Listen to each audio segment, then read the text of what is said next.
We're all in the dark.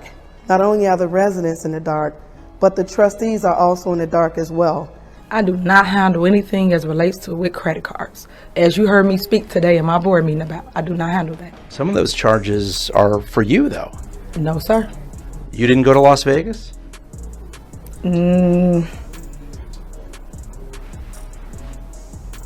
What is that? No comment. You don't know if you were in Las Vegas? Of course I do. Were you? It's not paid by them. Did you fly first class to Las Vegas? Y'all had better get ready for a very intensive ride, cause we're about to witness a real-life play of how to get away with murder. And it looks like the cops are putting extra effort into ensuring that all corrupt parties are put behind bars. But what's the scoop anyway? And why is social media going crazy over a small-town mayor? I mean, how much could she possibly embezzle? A couple $1,000s? Well, why don't I shock you for a bit? What if I told you that Tiffany Henyard, the super mayor of small-town Dalton in Illinois, might be the brain behind a billion-dollar global money laundering empire? But hold on for a second. Did I just say $1 billion? Do you know how many millions of dollars are in a billion? That's plain insane. It all started off when Henyard's trustee board noticed that she was making shady moves after the town spiraled deeper into debt, while their mayor spent just below $100,000 on travel within 5 months. Now, Tiffany had always been the picture of sweetness and meekness, so imagine the board's shock when they found out that while she was busy pecking babies on the street during the daytime, among other touching gestures, she was also involved in some shady dealings at the nighttime that might run all the way down to the cartels. To know just how crazy the deception was, you should know that Tiffany Henyard had almost all the citizens of Henyard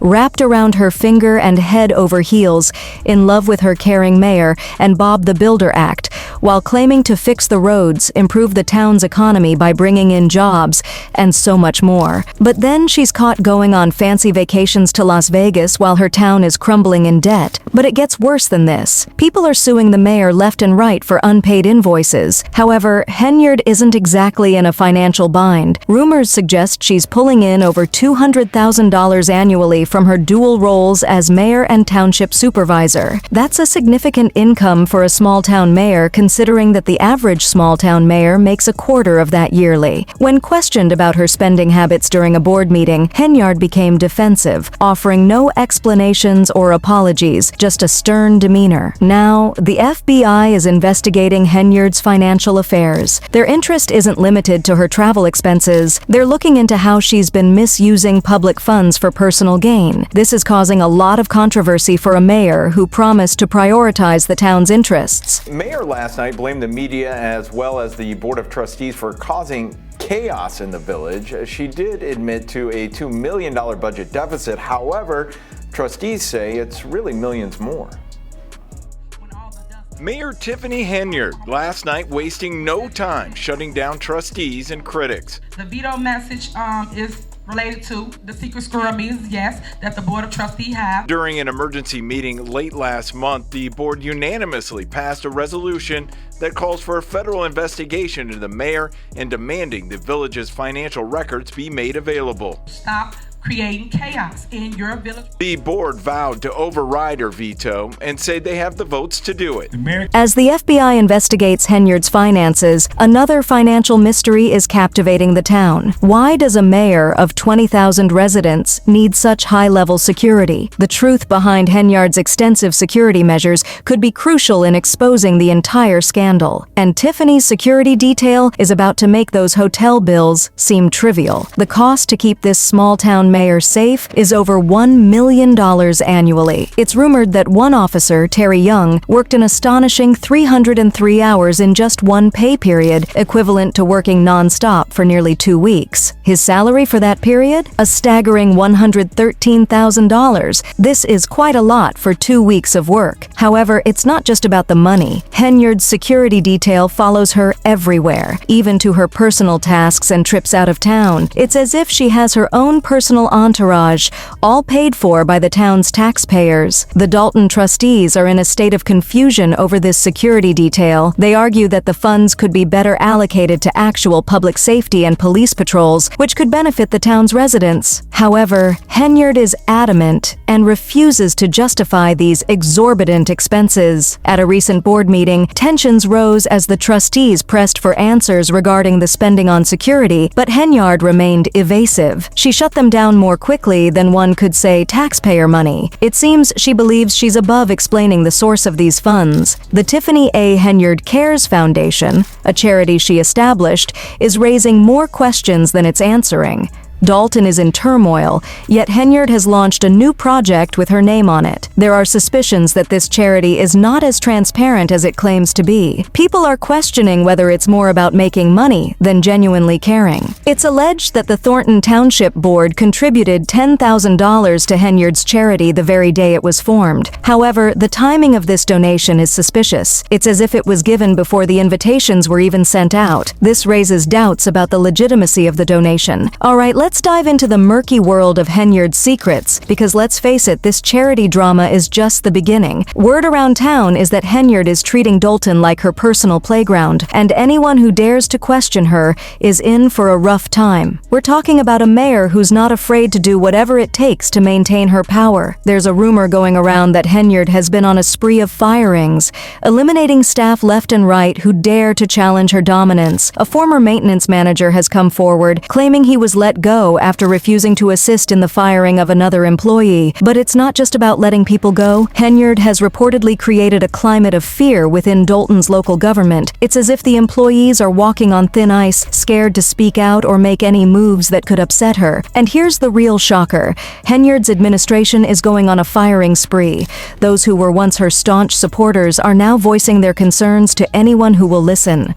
Take Henyard's former chief of staff, Keith Freeman, for example. He's facing bankruptcy fraud charges, and Henyard is trying to distance herself, saying she was deceived about the financial decisions made. The board vowed to override her veto and said they have the votes to do it. The mayor can blame everybody for what's going on, but she has to look at herself. Nobody told her to get on TV and lie like that. And get this, Carlisle mentioned that for the last 2 years, Henyard has been manipulating her staff, vendors, and the community, using her position to boost her power, all while presenting a facade of success that's funded by hardworking taxpayers of Thornton Township and the village of Dalton. But now, the FBI is taking this matter seriously. There are some wild rumors suggesting that Henyard's extravagant lifestyle might be supported by more than just the misuse of public funds. We're hearing whispers about possible ties to some of the biggest names in crime. And when I say big names, I'm talking about individuals who deal in billions, not just millions. Now, you might be wondering, how could a mayor from a small town in Illinois end up tangled with international crime? Well, the FBI isn't just looking at Henyard's travel expenses for fun. They're going deep into her financial records, and there are whispers of some intriguing discoveries. People are starting to question if those bodyguards are really there to protect Henyard from upset taxpayers, or if they're watching over something much more valuable, like, say, piles of illicit cash. And here's the deal breaker. Social media is wild with news of how when the feds raided Henyard's residence, they uncovered millions in cash hidden away. Now, I don't know about you, but I don't think many small-town mayors are hoarding that kind of money, unless they're involved in something much larger than just local politics. At first glance, it might seem like this situation is just another example of typical corruption, but as you delve deeper, it becomes increasingly clear that it resembles the kind of operation needed for a large-scale money laundering scheme. And let's not overlook the strange journeys Henyard has been on. Although she claims they're for business purposes, there's a possibility they're actually about establishing connections with questionable individuals. There are also rumors of secret gatherings in upscale hotels with guests not listed on any official guest lists. Sources working around the case reveal that the authorities have issued subpoenas for Henyard's financial records and the employment history of her staff. They're conducting a thorough investigation, and there are whispers of uncovering some significant issues in Henyard's background. However, it's not just the FBI causing Henyard trouble. She's She's also dealing with 22 lawsuits, primarily from former employees who are suing for wrongful dismissal. It appears that Henyard's approach of firing first and questioning later might be coming back to haunt her. Additionally, former mayor of Chicago Lori Lightfoot has been brought in to look into Henyard's expenditures. Having a major city mayor investigate your finances is a clear sign that the situation is serious. And just when it seemed Henyard couldn't get into more trouble, her legal team has decided to leave her representation. Yes, you read that correctly. Her law firm has decided to withdraw because she hasn't been paying their fees. It seems that all those lavish trips and expensive meals have left little money for legal expenses. But if someone as well known as Henyard could be involved in such a dual life, what else might be going on under the radar? It's enough to make you reevaluate everything you once believed about your local officials. The boundary between serving the public and engaging in criminal activities seems to be becoming increasingly blurred, and Henyard's case is just the beginning. Boy, I can't help but wonder what other secrets are hidden behind the smiles and handshakes of politicians. Anyway, I'd love to hear your thoughts on the whole thing in the comment section below. If you enjoyed this video, make sure to stay tuned to the channel by smashing the bell and subscribe icon for the latest updates on What's What.